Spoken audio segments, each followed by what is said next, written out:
Hello. Today we're going to talk about an article entitled Bridging the Research Practice Gap, Research Translation and/or Research Transformation.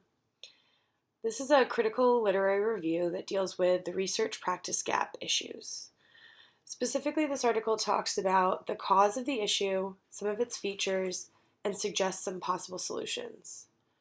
All these suggestions involve changes in the way that both researchers and practitioners currently practice. The authors first decided to talk about what research focuses on and why it is so important. So they state that educational research often draws heavily on the practices of schools, teachers, and students, and it's generally believed to inform the educational decisions made by governments, schools, and teachers. Clearly, very important. However, they also mention how there's a common notion that these cultures, the craft culture, the teaching culture, and the research culture, are just too different to avoid this gap. So this I thought was pretty interesting because I currently work at a small private school that it's named Phazon. It's geared towards students on the spectrum.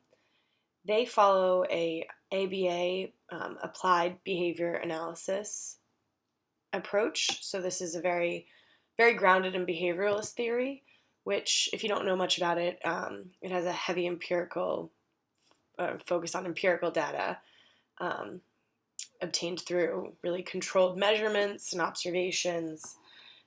So, kind of an example of how that works in our school is every day I need to keep track of not only student behaviors, but also how many learning units they've had. At the end of the day, I graph how many learning units I gave to each student, and I compare that to the amount of learning units that they completed correctly. I then go in and consider how many short-term learning objectives they mastered. I then go ahead and I do that all for myself, for how many I gave, how many my children received in general. This is really helpful for getting long-term objectives met in a very effective way. And it also helps managing progress. So if you see that there is an issue, you can go back very easily on that.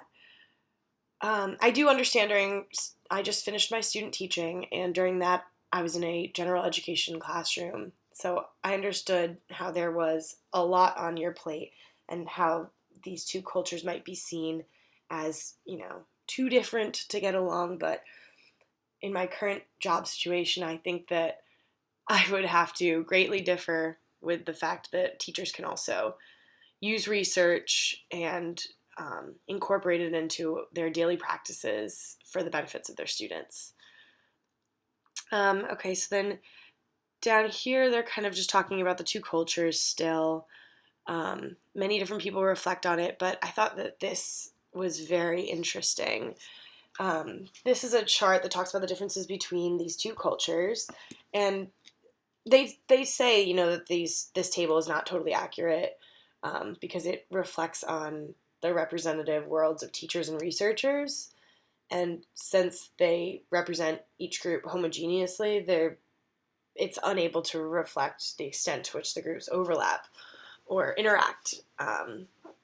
Still, I thought it was a pretty good kind of summary of what they were talking about. So first they talk about how researchers are focused on finding long-term solutions so that their work can be used for many, many years to come. This often leads them to do theories, which means they're kind of looking for a really big impact, something interesting and provocative that kind of can encompass all students and really give general ideas to help education. They also like to kind of find theories that make people think and really kind of consider the way that children's brains work. However, practitioners are looking for very easily applicable approaches. They want to know what you found, how I can incorporate that into my classroom to make my students work better, or this student in particular, they're not really looking for some theme that will encompass all students. They need more specific, detailed approaches because they don't have a lot of time. And going to go into kind of before too, they use a lot of terminology that is hard to understand. So it takes time not only to read and understand these research articles and theories and things along those lines, but it also is up to the teacher to implement those into their classroom, figure out how these theories, these themes, these findings can be kind of pulled into their classroom. I just had to do a literary review for one of my graduate classes, and I came across an article that was talking about co-teaching, and it had kind of a theory of co-teachers. And while it was a really interesting article and the theory was very sound, I thought, I noticed that it took me hours to fully understand what they were talking about. And this article actually had made their theory into a visual representation. That helped tremendously, but still, required a lot of my time. So I totally understand how that can be frustrating and cause teachers to not look into the research as thoroughly or at all. So then down here they kind of talk about the same things. They're talking about differences between teaching and researchers, but they also mention how the principal role of teacher education is to show teachers how to train their students via skills and strategies that are empirically endorsed by the research community. And I thought that that was very spot on in my personal experience, at least. I'm taking classes at the University of Richmond, and they are very, very sound in different research beliefs and findings. Almost every class that I've been involved with has had an emphasis on empirical findings and kind of knowing what's out there, being able to understand what's out there. I think that it's really helped me understand and kind of take that approach in teaching from a very early point. Okay, so then they go down and they start talking about the causes of the research practice gap. So where did these two cultures originate? Why does the gap continue to exist? And so they talk about how this is because of the different agendas and pressures that teachers and researchers create and or are subjected to.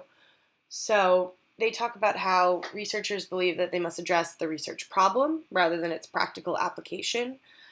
However, as we talked about before, that is the opposite of what teachers want. They need that practical application kind of spelled out for them due to their lack of time and all the other things that are on their plate that need to be dealt with. They also talk about how there's issues because a lot of times these articles are written in a very confusing manner due to a lot of jargon being placed in there from researchers hoping to sound very knowledgeable about their field. However, if their audience is not as knowledgeable about the language that they use, it's very hard to implement any of their findings. They also talk in here about how many teachers have become discouraged when they do look at research and their outcomes of using research results in unexpected variable outcomes. Sadly, a lot of times there's no one to really go to when this occurs to help them, and teachers end up just giving up on it.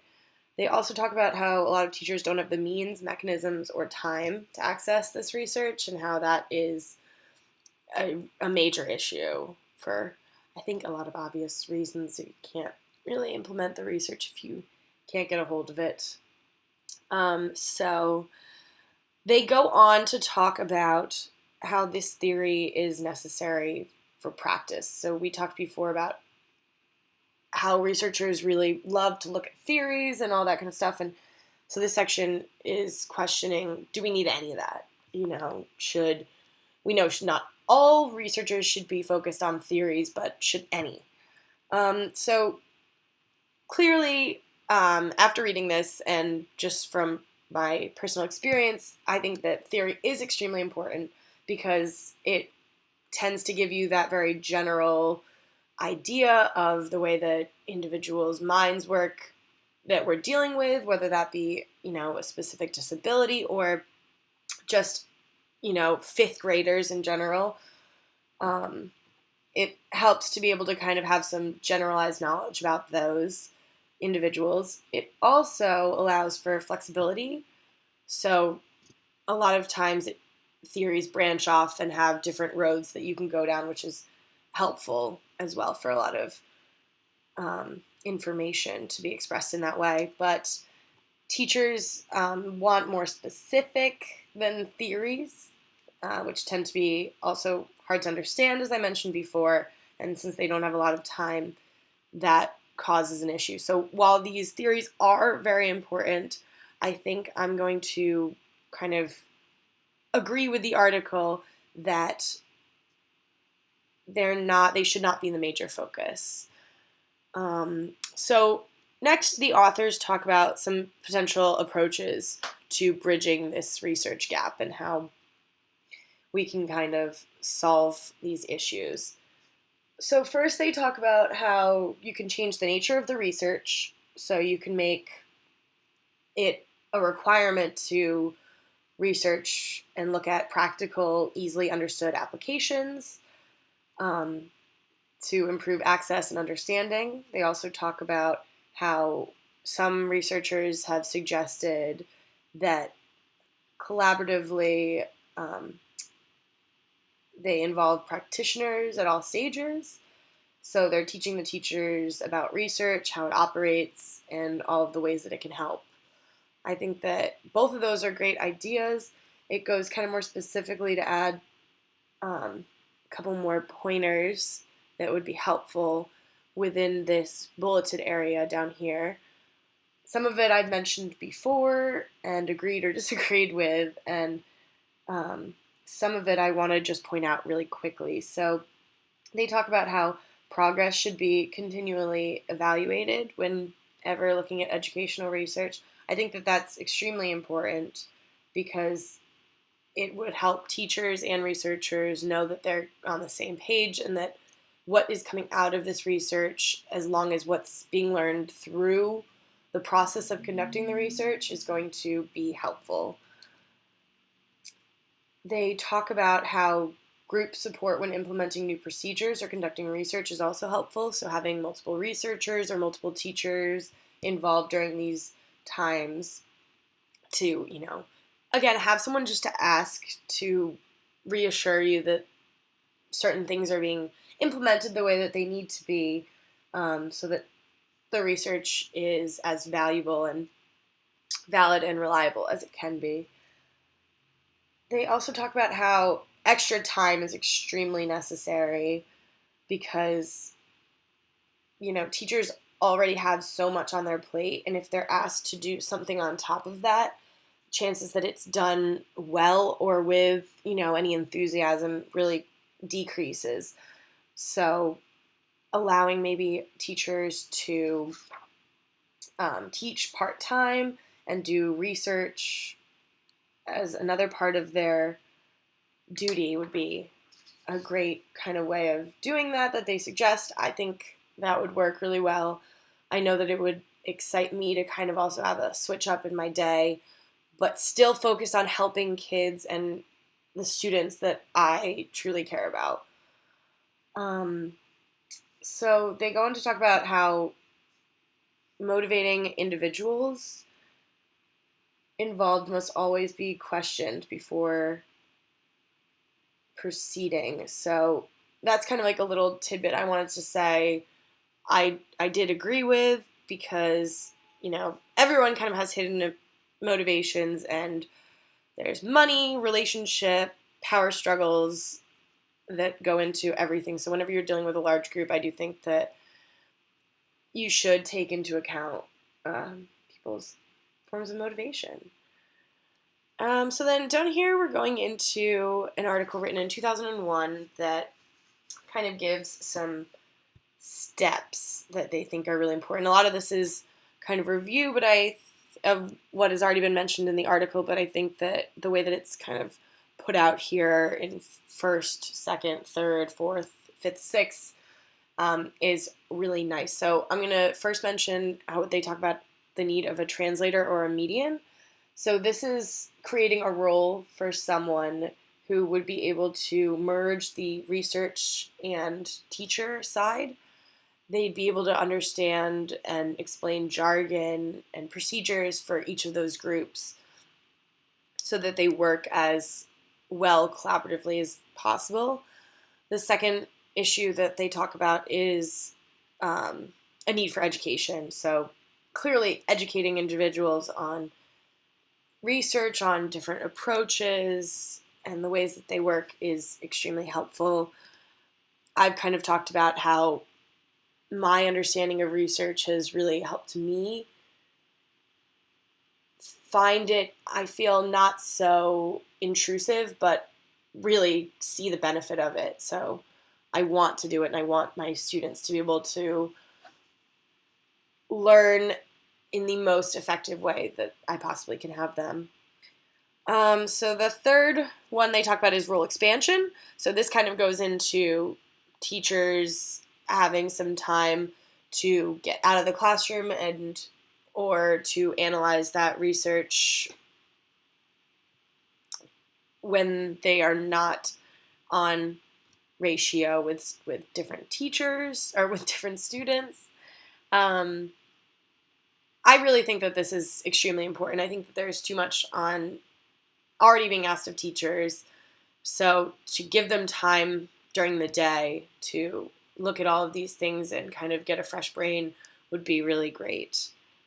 They also talk about just having decision-oriented research, which means that you're looking for research that you can apply very easily, that answers specific questions. We've discussed why that's necessary for teachers, so I won't get into that too much more for you. And then the fifth and the sixth comment from this article really talk about the importance of reflecting and collaborating. I think that with any form of research, this is important because other eyes give you new information and can look at things from a different point of view. But specifically here, when there's so much at stake to our decisions, I think that them commenting on the importance of reflecting and collaborating is very, very helpful. So then they go down to talk kind of about, right here in the section about how collaborating is extremely important, vital to making any sort of progress. And I absolutely understand this. I think whether you're talking about, a co-teaching partnership needing to be collaborative or anyone within a school setting needing to collaborate, any form of increased collaboration, I think, benefits everyone involved. Benefits the students, the teachers. It just gathers more information, or lets you see things from just a different point of view that you might not have considered before. So then last, they kind of give you brief little solutions to how one would go about closing this gap. So they talk about, there needs to be a change in the practitioners, which is the teachers. They need to be able to have access to this research, the skills to read the research, and adapt and implement the findings. They need to also talk about how researchers need to look at their subjects differently and their questions differently rather than simply reporting their results. They need to, write it in quote-unquote teacher language so that they can understand, their audience can understand what they are trying to get across. Also, being able to generalize their findings, is necessary, but not sufficient. It's not good enough. They need to be able to apply their findings to a concrete context. And we mentioned that a lot before, but it is so, so important. So they're also talking about, in the third point, they talk about fixing the research. So quantitative research is sort of de-emphasized in order to close this gap, according to this article, because quantitative research helps with finding large theories and gives you a lot of validity for basic views. However, because we're looking for more specific answers to questions, taking a qualitative approach in the specific setting that you're going to want to implement your findings in is definitely the way to go to avoid this gap. And last but not least, they talk about having that translation role. So having that person who will be able to adapt, speak the language of both of the practitioner and the researcher, translate the findings from something that is, comprehensive to making sure that it is plausible and appears, to convey the interests and concerns of the people who need to be using it. So all in all, I thought that this article was extremely important. I'll show you down quickly list of the references. They had a lot of really, really great information. I definitely had considered this topic before, but not as in depth as after reading this article. So I thought that it was really helpful to kind of look at why this is occurring and some ways that we can go about changing it. And I hope that more people are considering this situation or looking through articles like this and really hoping to make a difference, because if we were able to close this gap, I think that our students would benefit absolutely tremendously.